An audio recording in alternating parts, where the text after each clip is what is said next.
అమ్మా నేను వచ్చిందే. ఈరోజు లాస్ట్ డే అయిపోయింది, కొంచెం లేట్ అయింది వచ్చేసరికి.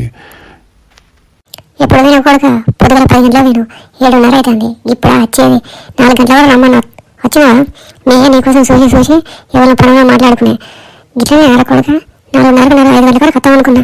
7:30 అవుతుంది. ఎడదిరిగా నేను గిట్ల అయితే ఏం జాబ్ వస్తుంది, ఏం చేస్తావు, ఎవరి పని చేస్తారు.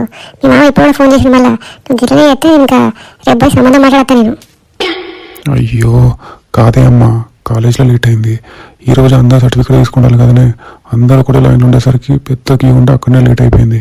నేటన్నా పోయినా, సినిమాకి పోయినా, షికార్లో పోయినా, కాలేజ్కి పోతున్నాయి. కొంచెం లేట్ అయ్యేసరికి అట్లా అంటాను. ఇవాళైనా లాస్ట్ డే తీరాది, రేపు నుంచి ఇంటికనే ఉంటా. ఏమో కొడుక, నీ సంగతి దొరకలేదు. ఎప్పుడు అయినా గియాలకు వచ్చి మళ్ళీ ఏమనుకో అంటాను. రేపంచలో నువ్వు ఏం చేస్తావు నేను చూస్తా. రేపంచలో అయ్యేతోనే పనికి పోవాలపో. నువ్వు గట్లయితేనే వంగుతావు. అటు చదువుకోమంటే చక్కగా చదవలేదు, లచ్చలు ఖర్చు చేసినావు. ఇప్పుడేమో ఇంటికి వచ్చి గిట్లా అంటాను. ఆయన నీతో ఎంతది నా సిరలు నేను చూస్తున్నా.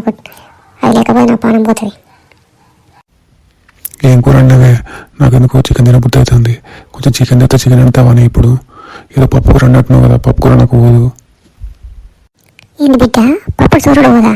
చికెన్ అయితేనే పోతుందా? పెద్ద సౌకర్యం అవుతుంది. నువ్వు అడకపో. చికెన్ ఎందుకు? చికెన్ చేపలన్నా మటన్ తెచ్చుకోపో. అవి కూడా అండి ఫ్రై చేసి పెడతా, తిని అనుకుంటూ. కొంచెం సిగ్గు లేదు కొడుకు నీకు. అది జాబత్తలేదు, ఏమత్తలేదు. ఏమో చికెన్లు కావాలంటే చికెన్లు పోయి సపరేట్గా పప్పు అయినా తిని పండుకోపో. రేపు నుంచి చదువుకుంటావా లేకుంటే వ్యవసాయం చేస్తావో నాకైతే తెలియదు. ఇవేవి కాకుండా పోయి తీసుకొని మా రైస్ మిల్లులో పెడతా. నీ ఇష్టం ఇక. ఏందో మా అమ్మ ఇప్పుడే ఇట్లా అంటుంది. రేపు నుంచి లేదన్నా జాబ్ చూసుకోవాలి నేను, లేకుంటే నా బతుకు కుక్క బతికేటట్టున్నది ఇంట్లో. నా పోరేమో వాళ్ళ ఇంట్లో చెప్పమంటే భయపడుతుంది. ఇక్కడ మా ఇంట్లో చెప్తే కూడా అదే పరిస్థితి ఉన్నట్టున్నది. ఏదైనా జాబ్ అనేది తెచ్చుకోవాలి, లేదంటే ఏదైనా చేయాలి, లేకపోతే నా బతుకు బస్ స్టాండ్ అయ్యేటట్టున్నది. చూద్దాం.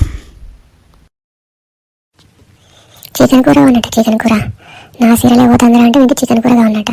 అయినా నాన్న ఫోన్ చేసిండు, ఎట్లయినా చేసే సంబంధం ఖాయం చేయాలి. మీరు ఎట్లయినా జాబ్ చేసేటట్లేడు, పోయి ఆ రైస్ మిల్లో కూర్చుంటాడు.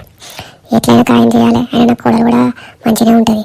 ఇంకేంది, ఇద్దరికి ఈరోజు సెట్ అవుతుంది. అటు ఆస్తి కాస్తి